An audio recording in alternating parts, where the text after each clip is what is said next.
na wewe miaka hii yote, na kila mtu alikuwa ananiambia, wengine walikuwa wananiambia wewe Osoro chungana utauliwa. Unakaa sana na huyu jamaa hawezi chukua kiti. Your Excellency, uliteswa, nilikaa na wewe ukiteswa. Nilikaa na wewe ukifungiwa. Sometimes ulikuwa unaketi kwa ofisi, tunaangaliana unakaa hivi, au geuzi kichwa tunafikiria kama kwani ameenda. Tunakuguza hivi tunapata huko sawa, Your Excellency. Because uliteswa kweli kweli. Uliteswa. Na mimi nilikuwa na wewe. Wakati mwingine Your Excellency ulikuwa kule Bomas. Ukawekwa nje. I was there with you. Ukaambiwa simama hapa nje. Mheshimiwa Raila akakuja na Uhuru Kenyatta akaingia. Askari wakakufanyia namna hii, mimi nikakiangalia nikashtuka. Wanakublock. Wakaingia nani wakazungumza for 15 minutes. Umesimama huko nje unafanya namna hii, unashindwa uingie ndani, uende. Sasa yani uliteswa kweli kweli. Uliteseka. Mungu amekufukisha, umekuwa rais. Wale tu walikutesa wakati uko rais, tena wamekuja wanataka kukutesa ukiwa rais wa Jamhuri ya Kenya. Ai! Wale ambao walikutesa wamenunulia watoto wao bunduki. Na unajua nyinyi wananchi hamjui, yule kijana wa Mheshimiwa Uhuru Kenyatta, kwa sababu wao wako entitled to security, kwa boma yake kuna 100 guns zimewekwa kwa nyumba, na zote anasema hako na licenses. 100 of them ziko ndani ya nyumba.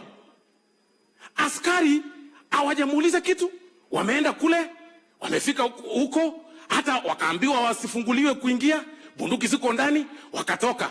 Wakasema sawa, kwa sababu tuko na heshima na hii familia, wacha tuende. Wamesummon kijana, hataki kuenda. Badala ya kuenda ndiye ajibu ulipata wapi licenses hizi zote? Ameita baba yake.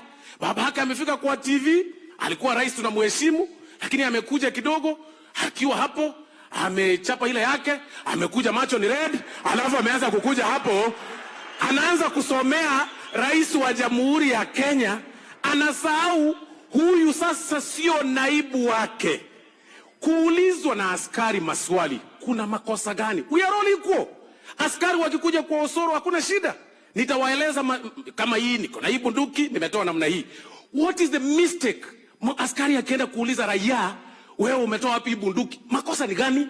Lakini kwa sababu ameenda kuulizwa, mtu ametokea, amekuja, ameweka heshima yake chini, anasema wewe ameanza kukusomea rais wa Jamhuri ya Kenya, anasomea naibu wako. Yeye amesahau vile anaongea kwa TV, huku nyuma yeye si rais sasa. Sasa sijui kwa nini anasahau, anakuprovoke. Na wakati vita inatokea hapa juzi, Your Excellency, ambulance ilipigwa mawe hapa. Mama mjamzito alikuwa anaenda hospitali, ambulance ikapigwa mawe, driver akatoroka. Vijana wakaendelea kupigwa mawe hapa Kisii. Wakaendelea kupiga mawe, mama akakufa, akafariki. Hiyo vitu yote tunazungumza hapa, Mheshimiwa Uhuru Kenyatta amepeana pesa. Amesukuma hiyo watu, upewa 200, endeni muandamane, muharibie huyu jamaa, ndio miaka 5 ishe, aonekane hajafanya kitu. Wakati maandamano inakuwa, ana fly out. Wakati imetulia, anakuja Kenya. Kwanza Your Excellency, nyanganya huyo jamaa hiyo kazi umempea ya kwenda kutengeneza peace. Hakuna peace huyo anaweza tengeneza huko nje, kwa sababu ana heshima kwa rais wa Jamhuri ya Kenya. Hii Kisii, Your Excellency, siku ya kwanza